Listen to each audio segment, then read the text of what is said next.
J'ai toujours voulu faire de la bande dessinée. J'ai eu un petit parcours accidenté où je me suis retrouvé à faire les Gobelins à Paris, qui est une école d'animation. Suite aux Gobelins, j'ai enchaîné avec les studios à Montreuil de dessin animé. J'ai travaillé pour eux pendant 9 ans et sur les longs métrages tels que Tarzan, Cusco, Atlantis. Et je me suis rappelé à ce moment-là que j'avais envie que ma première passion initiale était la bande dessinée. Et j'ai tout fait pour y parvenir. Et ben en fait, pour moi, c'était vraiment une espèce de... Quand j'ai entendu parler de cette possibilité-là, c'était vraiment une espèce de retour aux sources. Parce que justement, quand j'étais chez Disney, donc il y avait maintenant plus de 20 ans, le premier court-métrage sur lequel j'ai travaillé, c'est Mickey perd la tête. Le premier long-métrage sur lequel j'ai travaillé, c'était Dingo et Max. Donc je suis parti un peu de Disney, pas du tout fâché parce que je m'y suis régalé pendant 10 ans, mais avec un peu ce sentiment quand même de légère frustration d'un point de vue artistique. En fait, quand on est chez Disney, on se rend compte, à part pour certaines grosses stars, mais sinon qu'on n'est qu'une espèce on est un maillon parmi une énorme chaîne. On est 2000 personnes à travailler sur un long métrage. Voilà, on met un peu son ego de côté dans tout ça. Quand j'ai entendu ce projet chez Glénat, cette possibilité en fait, c'est moi qui me suis manifesté parce qu'à l'époque il était censé y avoir, je pense que ça a été annulé comme projet, mais une espèce de compilation en fait, un collectif en fait d'auteurs qui faisaient chacun 6-8 pages. Et du coup je me suis manifesté auprès de Glénat en lui disant j'aimerais bien faire 6-8 pages sur Mickey, ça me ferait marrer. Là-dessus, il a très vite réagi, il m'a dit pourquoi tu ferais pas un album? Et j'ai très vite réagi, j'ai dit ok. Et à ce moment-là, je demande à Lewis Mondale. Alors Lewis aime bien les contraintes, il bosse aussi sans contraintes, mais il aime bien bosser avec des contraintes. Donc il m'a dit qu'est-ce que tu veux m'imposer? Comme je savais que l'expérience allait être un peu frustrante parce que logiquement on est parti sur un seul tome chacun. J'ai dit à Lewis, voilà, quitte à faire un seul tome, tu me mets tous les personnages. Donc je veux Picsou, Donald, Dingo, Riri, Fifi, Loulou, etc. Je lui dis, tant qu'à faire à en faire qu'un seul, je veux dessiner tout le monde. Tant qu'à faire à en faire qu'un seul aussi, je veux tous les décors. Je veux une scène sous-marine, une scène dans l'espace, une scène à la montagne, etc. Et Lewis, ayant ces deux contraintes, et sachant aussi que je lui avais donné comme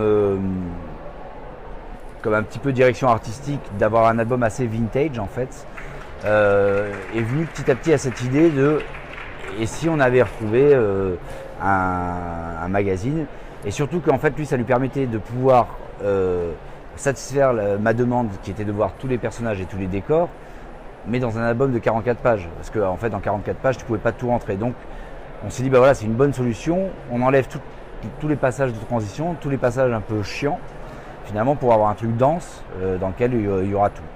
Alors, comme j'ai travaillé à Disney pendant 10 ans, j'aurais pu faire un Mickey, journal de Mickey. Mais il n'y aurait eu absolument aucun intérêt parce que le but n'était pas de faire un truc comme ce qui se fait actuellement. Du coup, c'est cette idée-là aussi de faire un truc un peu vintage, avec de la trame, etc., avec un autre rendu que ce qu'on peut voir maintenant, histoire déjà encore plus de se démarquer de la production actuelle. Ensuite, moi d'entrée de jeu, j'ai dit à Lewis, de toute façon, le boulot au point de vue charte, ce sera un mélange de ce que j'ai fait sur Donjon avec lui déjà, et Alice au pays des singes. Donc je veux de la jungle, je veux des trucs, je vais essayer d'être assez riche sur les planches, assez chargé en fait. Pour les personnages, je me suis inspiré plutôt de l'école italienne, des gars comme Cavazzano, Massantono, dont j'adore vraiment le travail. Autant Lewis, Loisel qui en fait un aussi, Causé, sont vraiment plus inspirés de l'école Gottfredson, Karl Barks et Don Rosa ou ce genre de choses. Autant moi, Mickey, alors évidemment, j'ai mes lectures d'enfance, Mickey, on a tous lu quand on était enfant. Mais vraiment graphiquement, c'est des mecs comme Cavazzano et Massantono qui m'ont vraiment donné envie et qui m'ont montré qu'en fait Mickey pouvait pas être uniquement ce personnage qui peut apparaître comme fadasse et un peu mièvre. Ils ont réussi à lui donner une espèce de personnalité graphiquement Déjà, ils ont arrêté avec ces histoires d'ellipses partout.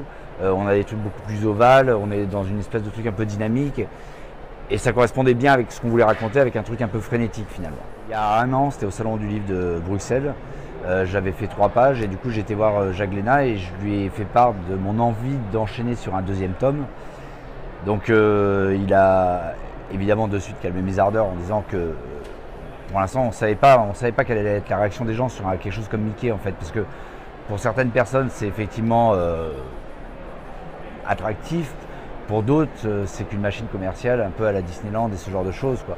Et donc on ne savait pas du tout quel allait être l'accueil des bouquins et tout, donc il m'a dit attendons de sortir les premiers bouquins, de voir comment ça se passe, on en reparlera.